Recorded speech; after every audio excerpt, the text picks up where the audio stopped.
Hi friends, இன்றைக்கி நம்ம பார்க்க போகிறது கருமுட்டை வளர்ச்சிக்கு உதவக்கூடிய உணவுகளை பற்றி பார்க்கலாம். அதுக்கு முன்னாடி நம்ம சேனலை சப்ஸ்கிரைப் பண்ணி பெல் பட்டனை கிளிக் பண்ணி ஆல் ஆப்ஷனை கிளிக் பண்ணி வச்சுக்கோங்க. வாங்க வீடியோக்குள்ளே போகலாம்.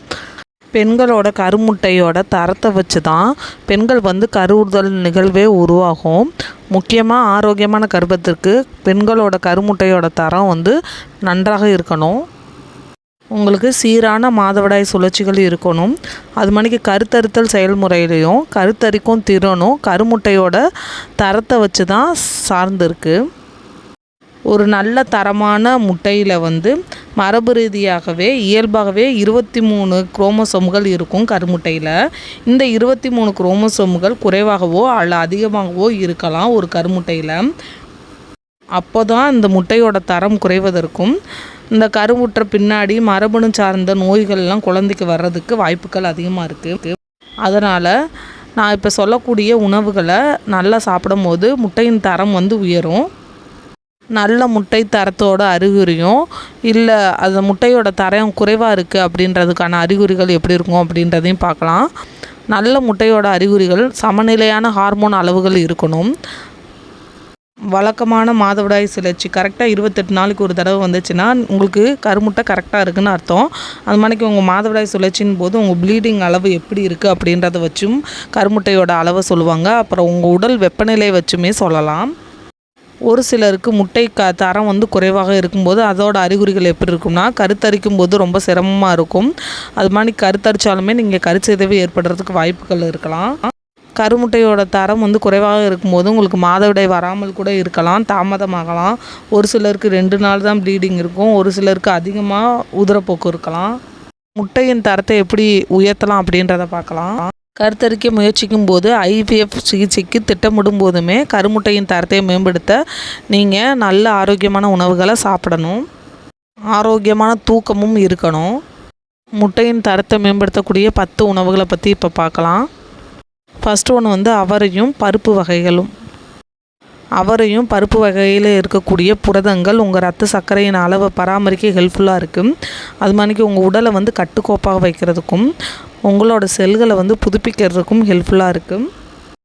இந்த பயிறு வகைகளில் பல்வேறு வகையான புரதங்களும் இரும்புச்சத்து, vitamin B complex, folate, magnesium இதெல்லாம் நிறையா இருக்குது. வாரத்துக்கு 2 டைம் 1 கப் அளவு பருப்பு வகைகளோ சாலட் சமைத்து கூட சாப்பிடலாம். 2வது விதைகள், எள் விதைகள், ஆளி விதைகள், பூசணி விதைகள், சூரியகாந்தி விதைகள் இதெல்லாம் சுழற்சி முறையில் நீங்கள் எடுத்துக்கலாம். உங்களோட ஹார்மோன் சமநிலையை மாற்றுறதுக்கு சரி செய்கிறதுக்கும் விதை சுழற்சி முறை ரொம்ப ஹெல்ப்ஃபுல்லாக இருக்கும். 3வது கொட்டைகள் மற்றும் உலர் பழங்கள், முக்கியமாக வால்நட், பாதாம், வேர்க்கடலை, முந்திரி, திராட்சை கொட்டைகள்லாம் சாப்பிட்லாம். உலர்ந்த பழங்கள்லாம் ரொம்ப முக்கியம். இதில் ஆரோக்கியமான கொழுப்புக்கள், தாதுக்கள், ஆன்டி ஆக்சிடென்ட்கள், விட்டமின்கள்லாம் நிறைஞ்சிருக்கு. இந்த கொட்டையில் இருக்கக்கூடிய செலினியம் உங்கள் குரோமோசோம் சேதத்தை சரி செய்கிறதுக்கு ஹெல்ப்ஃபுல்லாக இருக்குது. ட்ரை ஃப்ரூட்ஸில் இருக்கக்கூடிய ஆன்டி ஆக்சிடென்ட்டுகள் உங்கள் உடம்புல இருக்கக்கூடிய செல்களுக்கு ஏற்படக்கூடிய ஆக்சிஜனேற்ற அழுத்தத்தை குறைக்கிறதுக்கு ஹெல்ப்ஃபுல்லாக இருக்குது. வால்நட்டில் ஒமேகா 3யும் ஆன்டி ஆக்சிடென்ட்டுகளும் நிறைஞ்சிருக்கு. உங்களோட அலர்ஜியை குறைச்சி உங்கள் கருமுட்டை செல்களை பாதுகாக்குது. தினமும் 3லேருந்து 4 துண்டுகள் நீங்கள் ஸ்நாக்ஸ் மணிக்கு எடுத்துக்கலாம். நெக்ஸ்ட்டு அவகோடா பழங்கள். அவகோடா பழங்களில் நிறைய ஊட்டச்சத்தும் இருக்குது, ஆரோக்கியமான கொழுப்புகள்லாம் நிறையா இருக்குது. அவகோடாவில் ஃபோலைட்டும் ஆரோக்கியமான கொழுப்புகளும் நிறைஞ்சிருக்கு. உங்களோட இனப்பெருக்க உறுப்புகளுக்கு சிறந்த இரத்த ஓட்டத்தை செல்றதுக்கு ஹெல்ப்ஃபுல்லாக இருக்குது. உங்களோட ஹார்மோன்களை சமநிலைப்படுத்துறதுக்கும் ஹெல்ப்ஃபுல்லாக இருக்குது. தினமும் அரை அவகோடா பழத்தை நீங்கள் சாப்பிட்டு வரலாம். இது சாலடாவோ இல்லை ஸ்மூத்தியாவோ சாப்பிட்டு வரும்போது உங்கள் கருவுறுதலுக்கு ரொம்ப ஹெல்ப்ஃபுல்லாக இருக்கும். 5வது பெர்ரி பழங்கள், ஸ்ட்ராபெர்ரி, ராஸ்பெர்ரி, கிரான்பெர்ரி, அது மாதிரிக்கு ப்ளூபெர்ரி இந்த மாதிரிக்கு பெர்ரி பழங்களில் ஆன்டி ஆக்சிடென்ட்டுகள் நிறையா இருக்குது. இதில் விட்டமின் சியும் ஃபோலைட்டும் நிறையா இருக்குது. தினமும் தயிர் இல்லைன்னா ஓட்ஸுடன் சிறிய கிண்ண அளவுக்கு பெர்ரி பழங்களெல்லாம் சேர்த்துக்கிட்டு நீங்கள் சாப்பிடலாம். 6வது லவங்கப்பட்டை. இது மற்றொரு சூப்பர் ஃபுட்டுன்னு சொல்லலாம். பிசிஓஎஸ் நோயினால் அவதிப்படும் பெண்களுக்கு இது ஹெல்ப்ஃபுல்லான ஃபுட்டு. உங்கள் உணவில் லவங்கப்பட்டையை சேர்ப்பதன் மூலம் இன்சுலின் எதிர்ப்பை எதிர்த்து போராடக்கூடிய ஒரு செயல்பாடு இருக்குது. அது மாதிரிக்கு உங்கள் சினைப்பை செயல்பாட்டை மேம்படுத்துறதுக்கும் ஹெல்ப்ஃபுல்லாக இருக்கும். தினமும் சிறிதளவு லவங்கப்பட்டை எடுத்து தேநீரில் வந்து நீங்கள் போட்டு கொதிக்க வச்சு குடிக்கலாம். அடுத்தது இஞ்சியில் வந்து அலர்ஜி எதிர்ப்பு பண்பு நிறையா இருக்குது. இது உங்கள் செரிமானத்துக்கும் ரத்த ஓட்டத்தையும் மேம்படுத்துறதுக்கும் ஹெல்ப்ஃபுல்லாக இருக்குது. மாதவிடாயை ஒழுங்குபடுத்துறதுக்கும் இஞ்சி வந்து ஹெல்ப்ஃபுல்லாக இருக்கும். உங்கள் இனப்பிறப்பு மண்டலத்தில் ஏற்படுத்தக்கூடிய அலர்ஜியை வந்து குறைக்கிறதுக்கு ஹெல்ப்ஃபுல்லாக இருக்குது. வாரத்துக்கு ஒரு முறை தேநீரில் இல்லைன்னா காய்கறிகள் சூப்புகள் எல்லாம் சேர்த்து நீங்கள் சாப்பிடலாம். 8வது பச்சை இலை காய்கறிகள்.